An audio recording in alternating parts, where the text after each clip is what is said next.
Bayangin, tengah malam, perut kamu lapar, jalanan sepi, lalu kamu lihat ada warung kopi kecil dengan lampu kuning temaram. Ada kopi panas, gorengan hangat, dan ibu-ibu ramah yang jaga. Tapi, apa kamu yakin semua yang duduk di warung itu benar-benar manusia?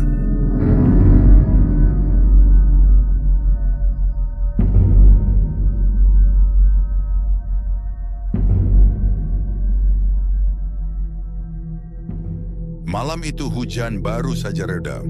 Jalanan desa masih licin dan basah. Lampu motor Bayu hanya mampu menembus kabut tipis beberapa meter ke depan.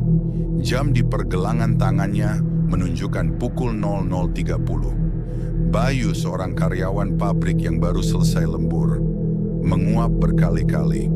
Perutnya lapar, tenggorokannya kering. Pulang masih jauh.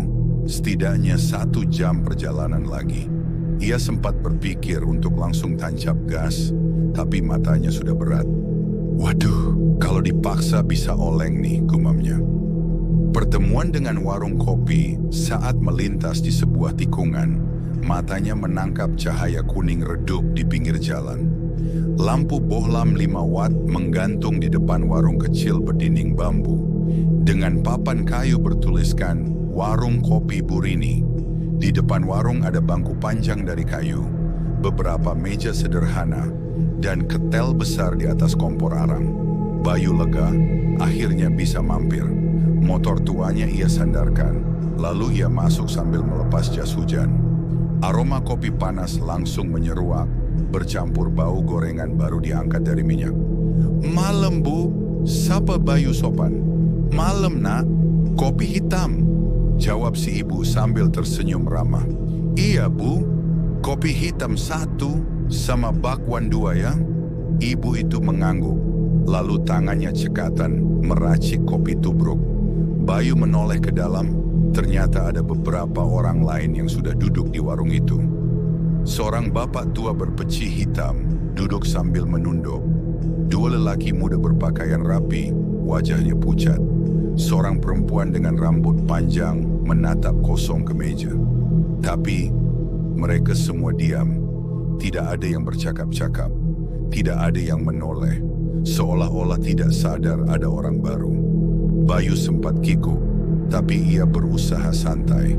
Ia meneguk kopi hitam yang disajikan. Hangat, pahit, nikmat.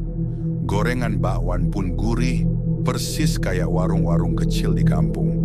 Namun, bulu kuduknya perlahan meremang, karena sejak tadi ia sadar, tidak ada satupun dari pengunjung itu yang berkedip. Bayu berusaha mencairkan suasana. "Rame juga ya, Bu, tengah malam gini masih ada yang nongkrong." Si ibu tersenyum samar. "Hehe, ya begitulah. Mereka memang sering kesini. Biasa nemenin saya kalau malam." Bayu menoleh. Kali ini ia melihat jelas. Kulit pengunjung itu pucat kebiruan, duduk kaku, dan nafas mereka tak terdengar. Jantung Bayu mulai berdegup cepat. Ia menelan ludah, mencoba mengalihkan pikiran. Tapi tiba-tiba, perempuan berambut panjang itu mengangkat wajahnya. Matanya kosong, hitam pekat, dan bibirnya bergerak pelan seolah berkata, "Pulang!" Bayu terhentak. Kopinya hampir tumpah. "Ibu, ini siapa aja, Bu?" tanya Bayu dengan suara bergetar. Si ibu mendekat, wajahnya kini lebih jelas. Ada bekas luka gosong di lehernya. Kulitnya mengelupas seperti pernah terbakar. "Nak, kamu bukan orang sini, ya?" Tiba-tiba semua pengunjung berdiri bersamaan. Gerakannya kaku, kepala mereka menoleh bersamaan ke arah Bayu dengan bunyi krak, krak, seolah tulang patah. Bayu panik. Kursi yang ia duduki terjatuh. Ia ingin lari, tapi kakinya terasa berat. Si ibu kini berdiri di hadapannya. Matanya merah menyala, bibirnya tersenyum lebar, memperlihatkan gigi hitam gosong. "Sekali-kali, kamu makan sama mereka nggak apa-apa kan, Nak? Kan nggak semua orang bisa ngerasain." Lampu bohlam berkedip cepat, kipas angin bunyinya semakin keras. Dan suara langkah kaki terdengar mendekat dari luar warung. Bayu menjerit, "Tolong!"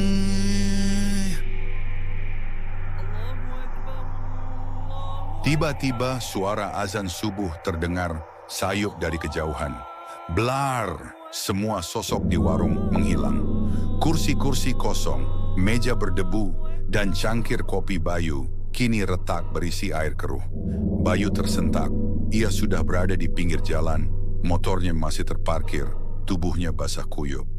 Tidak ada warung, tidak ada ibu-ibu, tidak ada siapa-siapa. Keesokan harinya, Bayu bercerita pada warga desa. Mereka hanya terdiam lalu berkata pelan, "Mas, warung kopi Bu Rini itu udah lama tutup. Pemiliknya meninggal kebakaran 10 tahun lalu. Katanya, masih suka kelihatan buka. Tapi yang mampir, jarang bisa pulang." Bayu terdiam membeku. Di tangannya masih ada bekas minyak gorengan yang terasa lengket.